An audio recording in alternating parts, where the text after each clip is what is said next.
Assalamualaikum warahmatullahi wabarakatuh.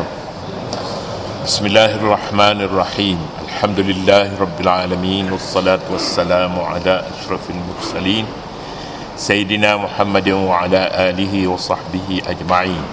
Subhanaka la ilma lana illa ma 'allamtana innaka antal alimul hakim. Wa la hawla wa la quwwata illa billahil aliyyil azim. Kita baca lagi ayat 11. A'udzu billahi minasy syaithanir rajim. Bismillahirrahmanirrahim. Man dzal ladzi yuqridu Allaha qardan hasana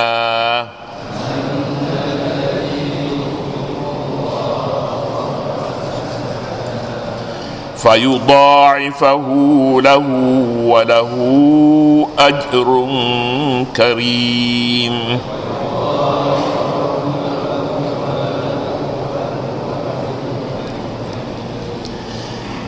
Yawma taral mu'minina wal mu'minati yas'a nuruhum baina aydihim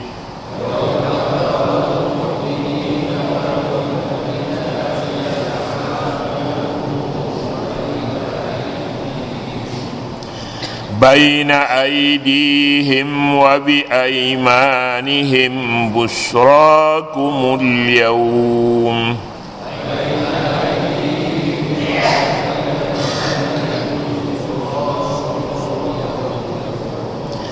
jannatun tajri min tahtihal anharu khalidina fiha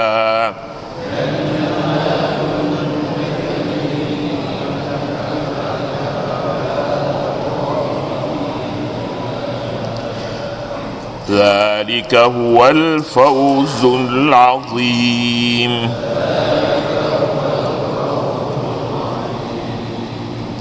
Sadaqallahul azim. Man dzal ladzi yuqridu Allah qardan hasana, siapakah orangnya yang mahu memberikan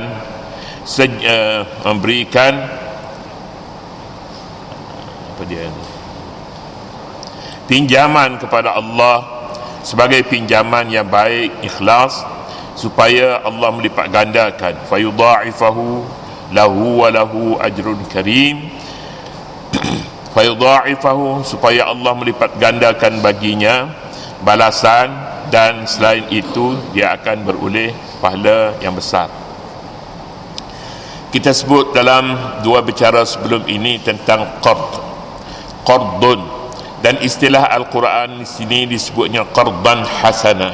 Qard, hutang, hasana, baik. Yang disebut di dalam ayat ini ialah perniagaan. Kalau hutang, muamalah lah kita sebutnya, bukan benar. Muamalah antara kita dengan Allah Subhanahu wa taala, ada qard, ada hutang. Siapa yang memberi hutang, siapa yang berhutang? Yang memberi hutang orang kuat, orang kaya. Yang berhutang siapa? Orang miskin. Allah Subhanahu wa taala kaya, al-ghaniyyu, wa antumul fuqara, kita pula orang miskin. Orang miskin.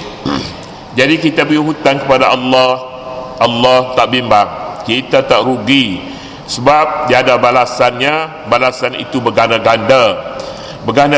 Kita belanja infak fi sabilillah. Masalul ladzina yunfiquna amwalahum fi sabilillah kamasali habbatin ambatat sab'a sanabila fi kulli sumbulatin mi'atu habbah. Orang yang berjaya bernafkah, berbelanja di jalan Allah, bagaikan satu biji. Satu biji ditanam, dia melahirkan 7 tangkai. Setiap tangkai 100 biji. Balasan. Satu biji dapat 100 biji. Itu pun pokok, hak pastinya. Wallahu yudha'ifu liman yasha. Allah lipat gandakan lagi pahala kepada siapa yang dikehendakinya. Satu pelaburan dengan Allah Subhanahu wa taala, iaitu beri hutang kepadanya. Kita berhutang sama ada berupa harta benda, wang ringgit, emas, perak, barang-barang, gandum, makanan. Beri hutang pada Allah, besar pahalanya. Kita boleh juga beri hutang pada Allah Subhanahu wa taala dengan zikir. Ada beberapa bacaan yang berupa zikir juga boleh beri hutang, dan pahalanya juga, balasannya ada pahala yang tetap, sampai 70 kali ganda, sampai 100 kali ganda, sampai tidak terkira banyaknya. Setengah zikir seperti membaca Al-Quranul Karim, baca surah-surah yang tertentu, ya, surah-surah yang tertentu, ayat-ayat yang tertentu seperti ayat Al-Kursi umpamanya. Ini satu infak, satu amalan yang besar pahalanya, besar pahala. Itu muamalah dengan Allah. Muamalah dengan manusia dia ada dua bahagian. Ada muamalah ribawi, ada namanya qard ribawi, dan ada qard islami. Hutang riba, bentuk itu riba. Dan ada hutang bentuk Islam. Hutang bentuk Islam juga merupakan salah satu daripada amal Islami, iaitu ada pahala di sebaliknya. Juga pihak yang memberi hutang itu orang kaya, pihak yang berhutang orang miskin asalnya.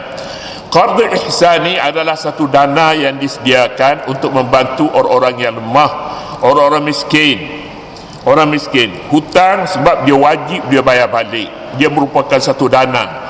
Kita katalah dana ni PTPTN lah, kita katanya PTPTN. Itu satu amalan yang sangat bagus, tetapi perjalanannya juga hendaklah berupa qard islami. Qard islami maknanya bayar apabila anda senang. Wa in kana dhu usratin fanaziratun ila maisarah. Kalau orang itu susah, tunggu hingga sampai dia senang, sampai dia bekerja, sampai dia selesai segala kewajipan dia sebagai manusia. Sebagai manusia, dia nak kahwin, dia nak pakai kereta buruk, dia nak duduk rumah kecil, selesai yang tu bayar. Perlu juga dikenal pastikan bahawa orang ini orang yang mempunyai kesetiaan kepada Islam. Kalau tidak, dia tak boleh berhutang. Berhutang apa? Ni awal-awal lagi tak mahu bayar, tak boleh. Ini nak bagi pada orang lain pula. Awak belajar, adik-adik awak nak belajar, anak awak nak belajar pula, mesti dibayar balik. Bayar berapa?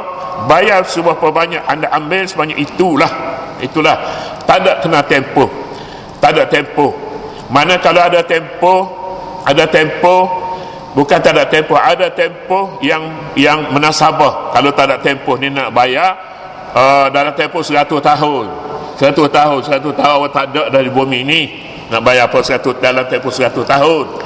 Dalam tempoh yang munasabah ni kita kiranya dia berhutang selepas daripada dia kerja, dia mantap kedudukan keluarganya, maka hendaklah dia bayar dalam tempoh 3 tahun ke umpamanya tu. Kena catat, ada perjanjiannya. Sebab manusia dalam hal harta ini dia lihat untuk membayar, tapi mudah menerima. Mesti dia faktubuhu, dalam ayat Mudayanah yang kita sebutnya paling panjang sekali ayat, falyaktub bainakum katibun bil adli wa la ya'ba katibun an yaktuba kama 'allamahu Allah. Hendaklah catat, jangan tak catat, tak tulis, tak boleh. Mesti ada kedua pihak yang memberi, namanya muqrid, yang memberi hutang. Pihak yang menerima namanya muqtarid. Jadi hutang mesti ada tempoh. Kalau tak ada, tujuannya jika orang yang beragama, orang yang wara, orang yang tak ada tempoh pun tak apa. Sebab dia takut pada dosa yang sangat besar. Orang mati tak bayar hutang, mati syahid, segala dosa diampun oleh Allah Subhanahu wa taala, segala dosa kecuali hutang tak bayar. Hutang tak bayar, dia tidak akan selesai, akan dibicara di hadapan Allah Subhanahu wa taala. Bayaran pada ketika itu ialah amal soleh yang dipunyai orang yang berhutang tu. Berapa banyak amal soleh dia habis ambil. diambil oleh pihak yang memberi hutang kerana dia tak bayar dulu, tidak sengaja, dia sengaja tak mau bayar. Jadi ajal tu maknanya tempoh. Ajal ada dia ajal tunai, ajalnya hutang, ajalnya tempohnya dia ada tidak halan atau ma'alan. Halan bayar sekarang, halan ni terjemah kita kata tunai, tapi istilah sekarang ni bayar lani itu bahasa Kelantan. Lani itu maknanya learning. Tu dia, LANI, bayar lani, bayar learning. Tidak maknanya tangguh, tidak, bayar sekarang juga. Bahasa-bahasa tak ada. Kalau kata bayar tunai, ialah tunai itu macam-macam. Tunai dalam istilah sekarang ni, tunai itu bayar macam-macam, bayar lani. Kita akan sebutkan nanti. Yang kedua tidak ada faedah. Tak kira, tak ada faedah. Sebab orang yang memberi hutang, dia nak buat kebajikan, dia infak salah satu daripada amal. Tapi infak punya nak infak kepada ramai orang berhutanglah, tapi bayar balik untuk diberi kepada orang lain pula, satu dana. Lebih kuranglah kalau kita sebutnya, kita boleh fikirkan PTPTN, satu dana yang disediakan oleh kerajaan untuk membantu pelajar-pelajar, tapi perlu berjalan secara Islam, kerana ada keberkatan padanya, ada keberkatan dan ada pahala padanya. Cukup sekat itu. Kemudian jangan pulaknya ada faedah, ada tambahan. Berhutang 5,000 kena bayar 7,000, bayar ataupun apa-apa pun lebih daripada itu tak boleh. Jadi kalau begitu rugilah. Bukan soal untung rugi, soalnya pahala, soalnya ini ada barakah padanya. Kita rugi di sini, kita dapat barang yang halal. Barang ini barang yang memang ada faedah padanya, iaitulah sedekah, iaitulah menolong. Konsep awalnya wa ta'awanu, konsep awalnya takaful, wa ta'awanu 'alal birri wat taqwa wa la ta'awanu 'alal ismi wal 'udwan. Jadi dua syarat ni mesti ada, mesti bayar balik. Kemudian dalam tempoh perlu ditetapkan, kerana manusia ini hubbul mal, sayangkan harta, liat bayar hutang, mesti ada tempoh. Kemudian jangan ada ziyadah ni faedah tambahan padanya, tidak ada. Selesai. Islamnya macam tu. Boleh jadi dalam hadis ada bayar balik ni, dia bayar balik pihak yang memberi hutang, dia berhutang, hadisnya ada, nanti kita akan sebutkan juga. Nabi SAW berhutang hutang. Kemudian bila nak bayar, tidak ada harga yang setara dengannya, ada harga yang lebih mahal. Ada hak gemuk sikit, dulu harganya 100 ringgit. Kemudian pada waktu nak bayar balik ni, tak ada unta yang setara dengan itu, tak ada yang lebih, dia minta lebih. Nabi kata bayarlah, bayar lebih pun tak apa. Pasal dahulu Nabi dia tak ada niat nak makan riba, nak beri riba tu tak ada. Jadi atas ikhlas, sama-sama ikhlas dulu, tak apalah.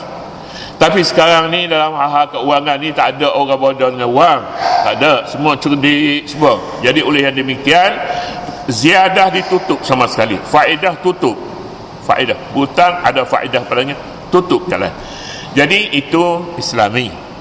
Yang Islami ini digalakkan, bukan saja satu dana khas. Kalau ada orang kaya misalnya, dia kaya sungguh, boleh dia buat macam tu.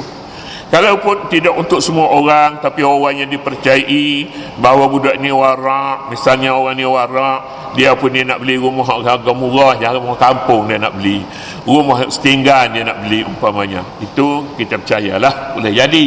Kadang-kadang ada pula juga orang rumah setinggan ini, dia ambil peluang daripada setinggan itu, dia dapat sampai 20 biji rumah setinggan. 20 biji rumah setinggan, jadi dia goyang kaki. Orang lain rumah besar-besar, dia tak mungkin kecil pun tak apalah. Jadi itu kes lain. Kemudiannya qard ribawi, hutang secara riba. Hutang secara riba pada hari ini kita dapati ada beberapa usaha yang diusaha oleh pihak bank bagi memberi peluang tidak riba tetapi belinya lebih kurang tu juga, iaitu namanya bai'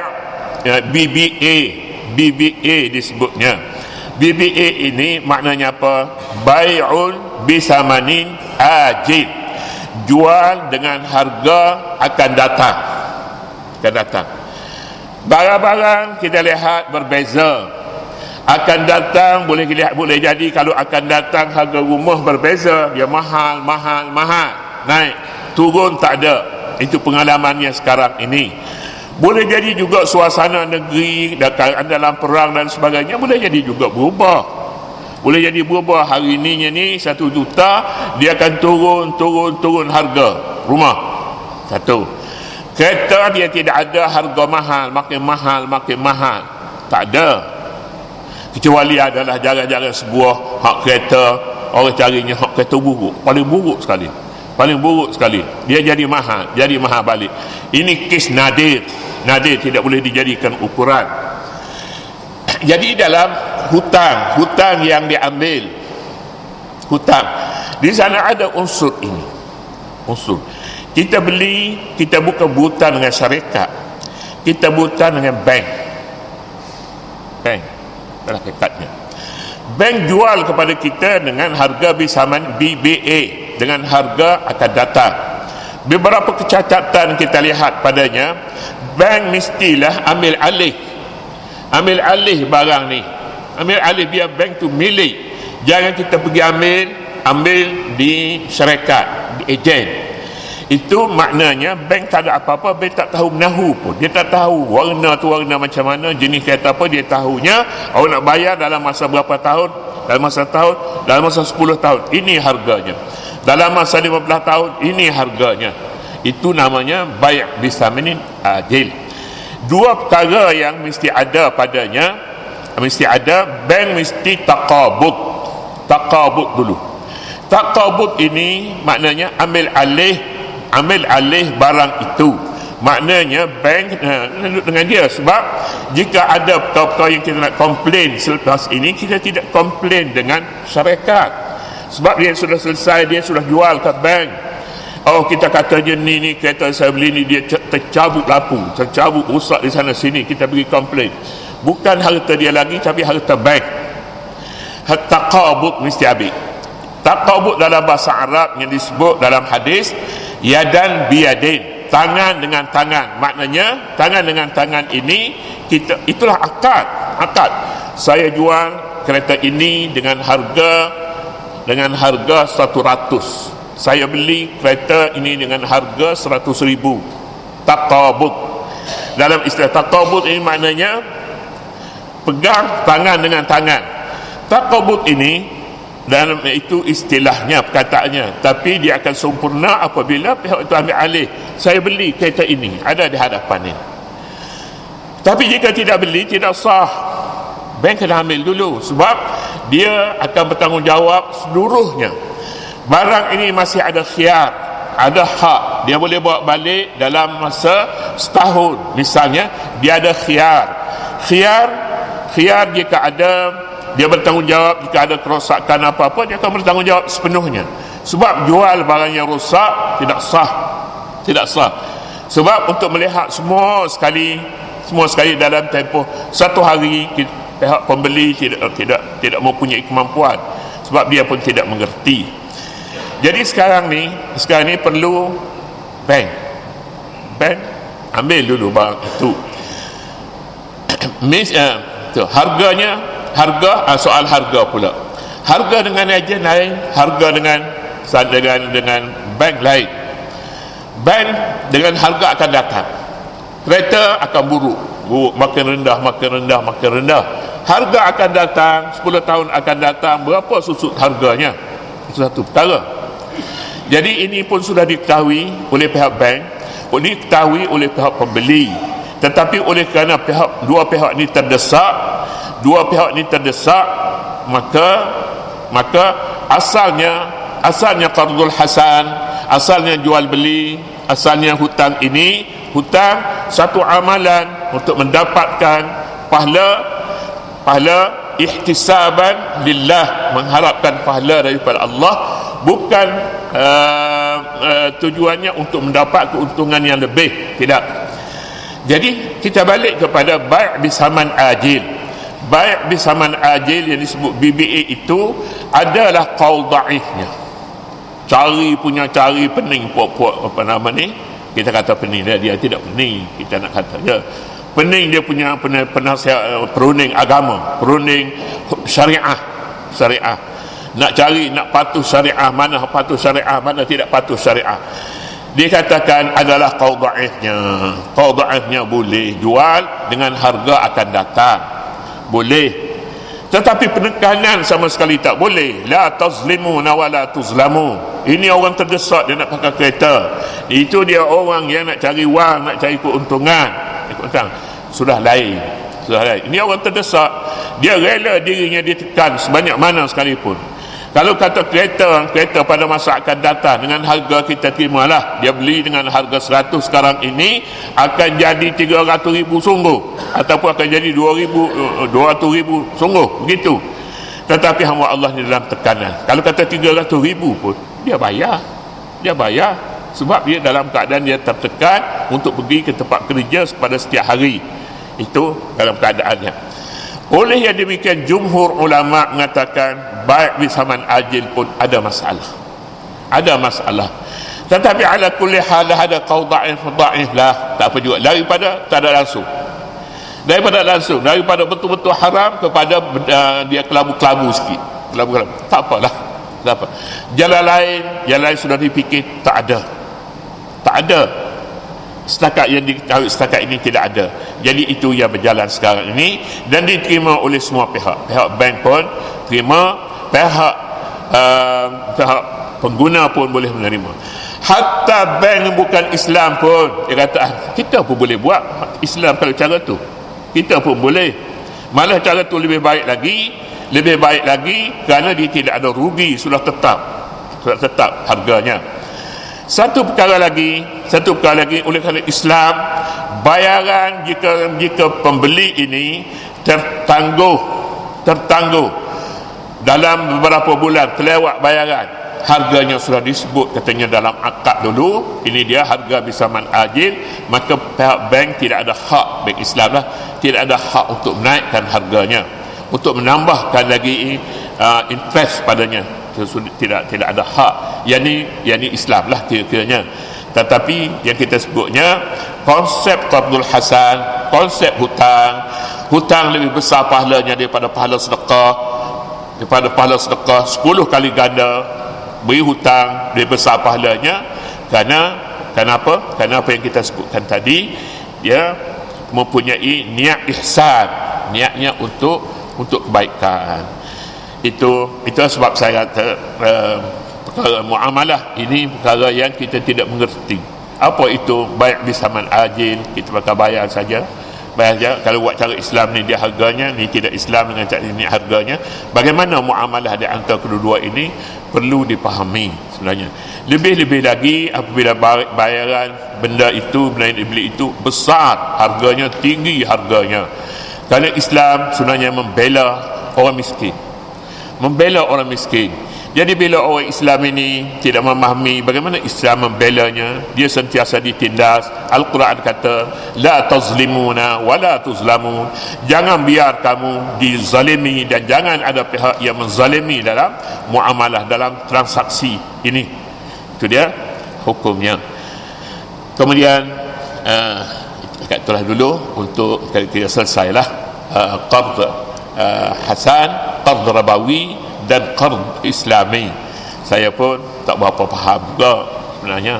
Kalau ada tak berapa tak betul mak saya sebut tu, kita boleh betulkan dan kita boleh bincanglah. Saya pun cuba nak faham ni sekat menulis tafsir ni. Saya tertangguh banyak bulan nak faham dia punya konsep ni, kerana kita tidak pernah terlibat di dalam benda-benda yang ni. Satu lagi, bila orang tak berapa faham juga, bila kata nak qabad, nak jual, saya nak akad, kita beli dengan syarikat tu, yang mengurus itu nama dia Rama Hindu. Bila kita sebut Islam bangun dia tak faham tadi, kena panggil orang lain. orang lain, sama ada orang lain tu bagi pihak tu dia mewakil ke ataupun tidak, tak apalah, asalkan adanya akad. Kena tengok barang, kena tengok, jangan barang tu nya duduk dalam hutan mana lagi, kambing duduk dalam hutan lagi, kita nak beli, kita wakil kepada dia sembelih, dia beli, dia akad dan sebagainya. Misalnya itu masalah dalam Islam, masalah. Tak boleh kita jual ikan dia duduk dalam laut, lembu duduk dalam hutan. Macam mana kita nak jual? Dia lari hari orang nak qabaknya, dia tak tahu duduk di mana barang itu, kita jual beli, salah. Wallahu subhanahu wa ta'ala a'lam. A'udzubillahi minasyaitonir rajim. Bismillahirrahmanirrahim. Allahumma rabbana la tuzigh qulubana ba'da idh hadaytana wa hab lana min ladunka rahmatan innaka antal wahhab. Rabbana iftah bainana wa baina qaumina bil haqq wa anta khairul fatihin. Wa sallallahu ala nabiyyina Muhammad wa ala alihi wa sahbihi wa sallama walhamdulillahi rabbil alamin.